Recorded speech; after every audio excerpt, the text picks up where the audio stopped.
دیکھو باپ بیٹے کو محبت کرتا ہے تو اس کی محبت شفقت کا ایک عجیب رنگ ہوتا ہے، بیوی اور شوہر کی محبت کا رنگ اور ہوتا ہے، استاد اور شاگرد کی جو محبت ہے اس سے انتقال علم ہوتا ہے۔ ڈاکٹر عبد القدیر خان ڈی چوک میں بیٹھ جاتا، ہر آنے جانے والے کا ماتھا چومتا، کہتا میں پاکستان سے محبت کر رہا ہوں، پاکستانیوں سے محبت کر رہا ہوں، لیکن اس نے اس طرح کی محبت نہیں کی، ایٹم بم بنا کے دیا۔ تو اب ڈاکٹر عبد القدیر ایٹمی سائنسدان ہے، اس کی محبت کیا ہوگی کہ ہمیں ناقابل تسخیر بنانا۔ استاد کی محبت کیا ہوگی؟ جوہر قابل بنانا۔ باپ کی محبت کیا ہوگی؟ مادی ضروریات کی تکمیل کرنا اور تربیت کرنا۔ ہر محبت کا ایک رنگ ہوتا ہے، ہر محبت کی ایک کیفیت ہوتی ہے، مختلف شخصیات کی محبت مختلف ہوتی ہے، پھر اللہ کی بندے سے محبت کیسے ہوگی؟ اللہ اکبر۔ سنیے پھر علماء نے کہا وَمَحَبَّةُ اللَّهِ تَعَالَى إِلَىٰ عَبْدِهِ إِيصَالُ الْخَيْرِ لَهُ وَالتَّكْرِيمِ۔ اللہ کی محبت بندے سے یہ ہے اس کی جھولی میں خیر ڈالنا۔ مجھے بتاؤ ہماری جو حکومت اگر ہم سے محبت کرے تو وہ محبت یہ ہوگی کہ آگے ہمارا ماتھا چوم کے چلی جائے، ہمیں داد دے کے چلی جائے، ہماری تعریف کر کے چلی جائے؟ ہمیں یہ نہیں چاہیے، یہ تو ہمارا باپ بھی کرتا ہے۔ حکومت سے ہمیں کیا محبت چاہیے؟ حکومت ہماری جان کی حفاظت کو یقینی بنائے، ہمارے لیے مواقع پیدا کرے آگے بڑھنے کے، ہماری مادی ضروریات کی تکمیل کے لیے اسباب مہیا کرے۔ یہ ہے حکومت کی ہمارے ساتھ محبت ہے۔ ماں اور باپ دونوں کی محبت میں بھی فرق ہوتا ہے۔ تو پھر اللہ کی جو محبت ہے وہ کیا ہے؟ اللہ کی محبت یہ ہے کہ وہ بندے کی جھولی میں خیر ڈالتا ہے، اس کو توفیقات خیر نصیب فرماتا ہے۔ اللہ اکبر۔ اس کے لیے رحمتوں کے در کشادہ کرتا ہے۔ تو یار جب اللہ کی محبت کا یہ رنگ ہے تو پھر آپ کے دل میں خیال آیا ہوگا کہ رسول اللہ کی محبت کیا ہے؟ اللہ اکبر۔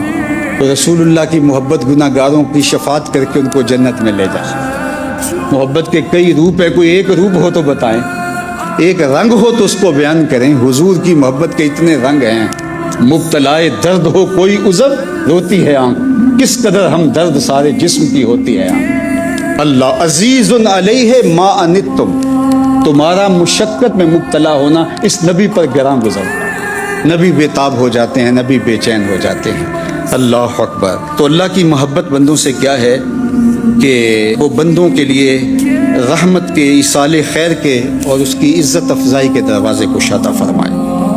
تو فرمائے دو کلمے جو ہیں وہ اللہ کو، رحمان کو بہت زیادہ محبوب ہیں، چونکہ تھوڑے عمل پر زیادہ ثواب ہے، تو اس لیے یہاں رحمان لایا گیا کہ دیکھو اتنے عمل سے اتنا بڑا ثواب، کہا یہ رحمان کی ہی شان ہو سکتی ہے۔ حضور فرمایا ایک بندہ صبح سے لے کر ظہر تک مزدوری کرتا ہے، اس کو ایک کی رات دیا جاتا ہے۔ ایک ظہر سے لے کر عصر تک مزدوری کرتا ہے، اس کو بھی ایک کی رات دیا جاتا ہے۔ اور ایک عصر سے لے کر مغرب تک مزدوری کرتا ہے، اس سے بھی کم وقت، اس کو 2 کی رات دیا جاتا ہے۔ اور میں پہلی مثال عیسائیوں کی ہے، دوسری یہودیوں کی ہے، تیسری میری امت کی۔ اللہ اکبر۔ کہ وقت تھوڑا ہے لیکن اجر جو ہے وہ 2 رات عطا کیا گیا۔ یہودیوں نے کہا کہ ہمارے لیے اتنا تھوڑا، کہا تمہیں تو پورا ہی ملا ہے، یہ تو اللہ نے ہمیں زیادہ دیا ہے۔ تو یہاں پہ رحمانی بنتا ہے، خفیفتان علی اللسان، اور زبان کے اوپر وہ بہت خفیف ہے۔ اس نے اجر اتنا زیادہ رکھا لیکن اس اجر کے لیے جو کلمات بولنے ہیں وہ بھی مشکل نہیں رکھے، ان کے اندر وہ الفاظ شدت نہیں رکھے، حروف رخوت رکھے ہیں، نرمی والے، آسانی والے۔ چونکہ زبان ہی نہ تھکے تمہاری، بولتے رہو، اس کی تسبیح پڑھتے رہو۔ سبحان اللہ و بحمدہ، سبحان اللہ العظیم جب پڑھو گے تمہاری زبان کے اوپر کچھ شکل آئے گا ہی نہیں۔ زبان کے اوپر وہ کتنے خفیف ہیں، کوئی بوجھ نہیں لگتا ایسے ہی زبان سے۔ ثقیلتان فی المیزان، اللہ اکبر، میزان پر وہ ثقیل ہے۔ اور وہ لفظ کیا ہیں؟ سبحان اللہ و بحمدہ، سبحان اللہ العظیم، اللہ اکبر۔ اب سبحان اللہ و بحمدہ، تو سبحان کیا ہے؟ یہ تنزیہ ہے، ہر نقص، کمزوری، عیب کو اللہ تعالیٰ سے دور کیا جائے، یہ ہے اس کی شان۔ اور اس کے بعد سبحان اللہ و بحمدہ، اس میں اس کی حمد کے ساتھ جو اس کے کمالات جمال ہیں اس کو ان کے ساتھ جوڑا جائے، یعنی وہ چیزیں جو نقص بن سکتی ہیں ان سے دور کرنا، یہ تنزیہ ہے۔ اور پھر یہاں حمد میں انہی چیزوں کو، جو چیزیں اللہ کی شان کے لائق ہیں، ان کو اللہ کے ساتھ منسوب کرنا، یہ تحمید کا رنگ۔ اور فرشتوں نے بھی کہا تھا نحن نسبح بحمدک، ہم تیری تسبیح تیری حمد کے ساتھ بولتے ہیں۔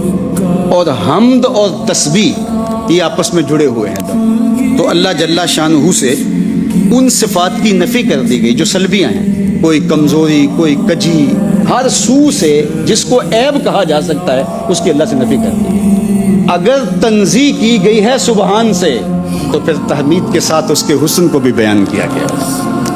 تو اس لیے فرمایا سبحان اللہ و بحمدہ سبحان اللہ العظیم۔ تو یہ وہ کلمات ہیں جن کلمات کی تلاوت کے ساتھ اللہ کی رحمت ہم سب کا مقصود